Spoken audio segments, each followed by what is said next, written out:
over in America at the moment, recently departed from our shores, joins us on the line right now. Good evening, Sophie Doyle, how are you? Hi there, I'm grand, thank you. How are you guys doing? Well, we're in great form, thanks. Now, we know where you are, but a lot of people will think, well, they haven't been seeing you in the papers riding anymore. Tell us, when did you disappear and what you've been up to? I came over at the end, about 14 months ago I left England and came over to the States, and I was in California in Santa Anita for about 6 months. Right. And I rode a couple of races there, and then I got an opportunity from a trainer called Callum Gordon to come to Kentucky.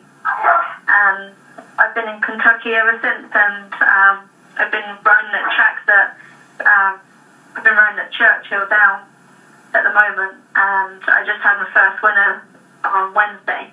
Now, come on, so tell me, why did you decide to up sticks and go? Because, I mean, looking back through your career, you went through a high of about 28 winners in one season. Yes, I did. That was when I had my apprenticeship with Jamie Osborne. We had a really good season together. I rode about 18 or 19 winners for him.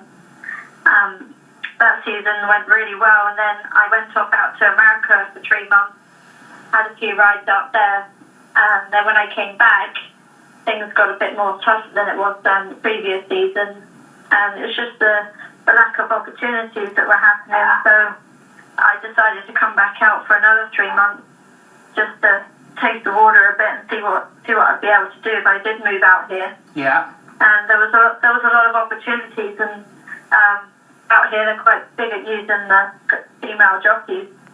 Probably not so much as at Santa Anita, but in places like here in Kentucky they're pretty big on it. So it made a easier decision for me to make a move, and I just think there's more opportunities out here for female riders, and just for getting your break and even earning a good, decent living.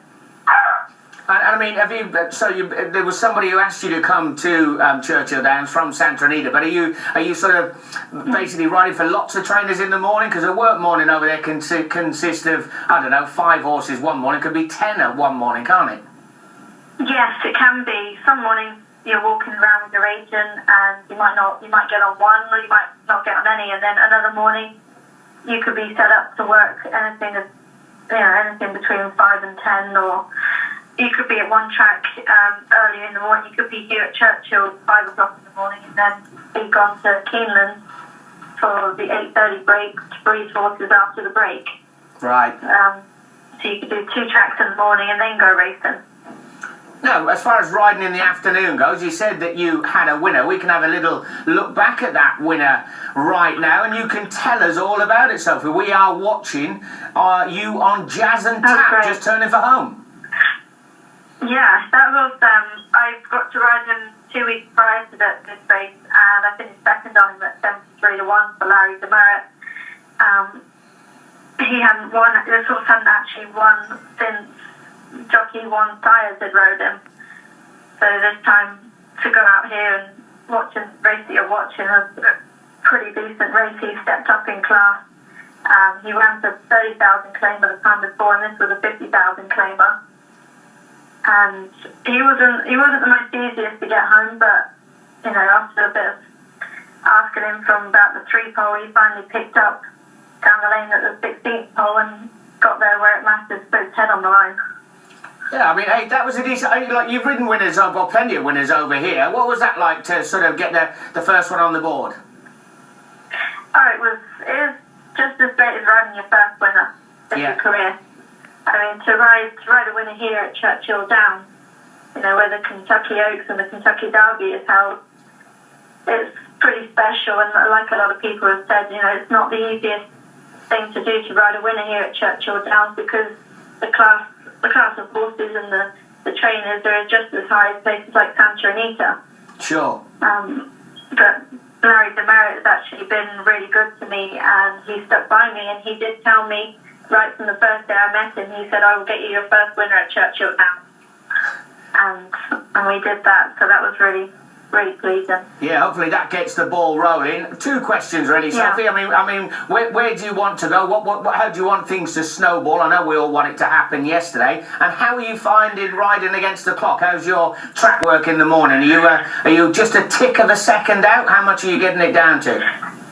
Pretty much, to be honest, I've been pretty good. My times have all really been spot on, but sometimes it just depends on the type of track that you're riding. Churchill Downs, I was actually working here for about 2 to 3 months, so I got the hang of the track and my times were pretty good. And then when I went to ride at Keeneland, they put down a new surface which actually rides very fast and is almost like riding on the poly track. Your times could be exceedingly quick. Yeah. So you had to kind of learn to slow yourself down a bit and take your time. And then at the moment I've been going to Turfway Park and breeding horses up there on the poly track, which I can definitely say is not quite like the poly track we ride on in England. The track up there actually rides quite deep. Right. And not as fast as the tracks at home. So there's a lot of different varieties of tracks going around, and just takes a couple to get used to. But once you've ridden on a few of them, your clock can be switched on fairly quickly. So if it's Luke here, I mean, obviously it's a completely different environment out there. You don't miss home at all then? I don't miss it for the riding, but I do miss it for my family, obviously. I'm very proud of my brother, James Doyle, for what he's done over this past season. And of course, not having my mum here, and my mum was a big supporter and was my agent while I was back home. But I still keep in contact with them every day. So they're always on the phone. Were you surprised when James got his new job, or went to Godolphin? Yes, I was. It was a bit of a surprise to me. I think James has done a spectacular job, and he's been riding for Godolphin a couple of times through the season and had a good few winners for them. But it was surprising that they've made a big switch and change and taken William Buick and Roberto on board. Yeah, it certainly is. And you picked up quite a nice little accent as well. Yeah, got the twang going on. I'm doing good. No,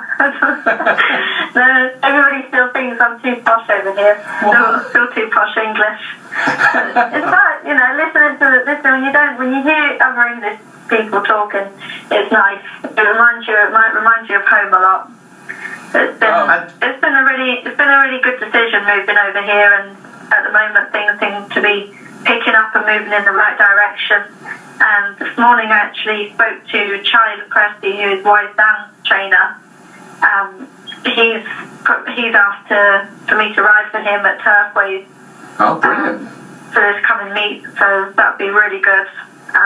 So things are picking up slowly but surely. They're getting there. Sophie, we're absolutely delighted that things are going so well for you. Obviously the doors with James as well doing so well.